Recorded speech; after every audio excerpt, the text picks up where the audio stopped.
అన్నారంటే మాజీ మంత్రి కావాలనే ఆరోపణలు చేస్తున్నారు. ఎంత మంచి చేసినా కూడా చేయలేదు అనేదే ప్రచారం చేస్తున్నారు అని చెప్పేసి.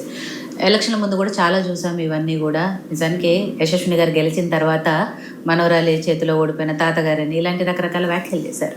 ఆయనకి మీకు మధ్య అంటే పొలిటికల్ రైవలరీనా ఇంకా ఏమైనా వేరే పంచాయతీలు ఉన్నాయా? ఎందుకు అంత విమర్శలు చేస్తున్నారు? రాజకీయాలు అన్నాక గెలుపోవటములు సహజంగానే ఉంటాయి. బట్ ఓడిపోయినంత మాత్రాన మీరు ఎంత మంచి చేసినా కూడా చేయలేదు అని చెప్పటము, ఇంకా రకరకాల విమర్శలు చేయటము, లేదు మీరు ఇందాక చెప్పారు పెయిడ్ ఆర్టిస్టులను పెట్టి మరీ చేస్తున్నారు. ఎందుకు ఇంతగా?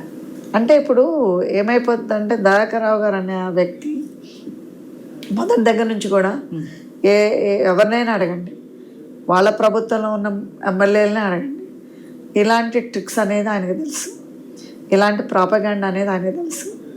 ఆయనకి ఏంటంటే 40 ఏళ్ళ నుంచి ఇక్కడ పరిపాలన చేస్తుంది. 40 ఏళ్ళలో ఓటమి ఎరగలేదు. అంతకుముందు ఎప్పుడు 1983లో ఓటమి ఎరిగారు.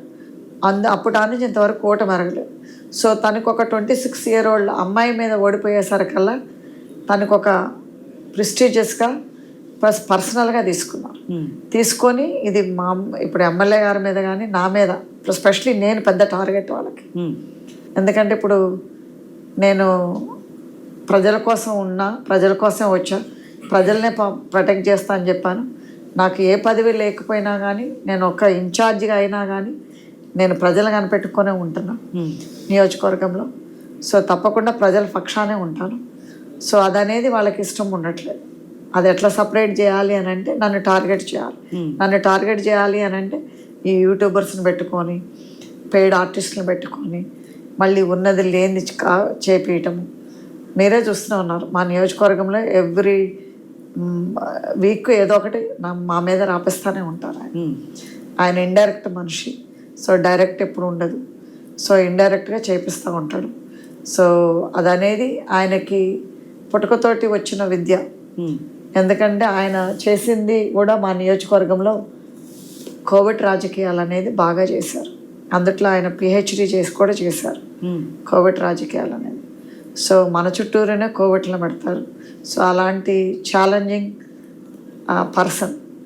సో అలాంటప్పుడు ఆయన ఓటమి అనేది జీర్ణించుకోలేకపోతున్నారు. సో అందుకోసమని ఎవరైనా కానీ ఆపోజిషన్ వాళ్ళు ఒక 1 year ముందో 2 years ముందో తిరుగుతారు. ఈయన ఓడిన తనకి దగ్గర నుంచే తిరుగుతూ ఉన్నాడు.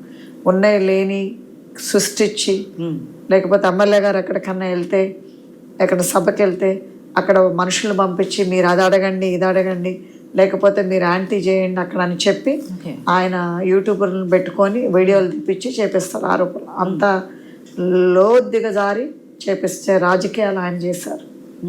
అందులో భాగమైన ఈ విమర్శ కూడా ఎమ్మెల్యే కోడలైనప్పటికీ పెత్తనం మాత్రం, అధికారం మాత్రం అత్తదే అని. అదే అన్నాను కదా, నేనే టార్గెట్ అని. ఎందుకంటే జీర్ణించుకోలేకపోతున్నారు. ఎందుకంటే పార్టీ పరంగా నేను నడుపుతున్నాం, తన అధికారపూర్వకంగా తన డెవలప్మెంట్ చూసుకుంటాను. సో ఇక్కడ ఏమైపోయింది, ఒక ఓటుకి ఇద్దరం పనిచేస్తున్నాం, ఒక సీట్కి ఇద్దరం పనిచేస్తున్నాం. సో ఇద్దరం పనిచేసేదానికి ఒకళ్ళు పనిచేసేదానికి తేడా ఉంటుంది కదా. సో అది అనేది జీర్ణించుకోలేకపోతున్నారు. అది జీర్ణించుకోలేక నా అత్త కోడలు, అత్త పెత్తనము అది ఇది అని అన్నారు. సో మేమిద్దరం కూడా అత్త కోడలం కాదు, తల్లి కూతురులాగానే ఉంటాము. కోడలనైనా కానీ మన కూతురులాగా చూసుకుంటే మన కూతురే అవుతుంది. కోడలకు కూడా అత్తనే తల్లిలాగా చూసుకుంటే తల్లి అవుతుంది. సో దాదానే జీర్ణించుకోలేకపోతున్నారు.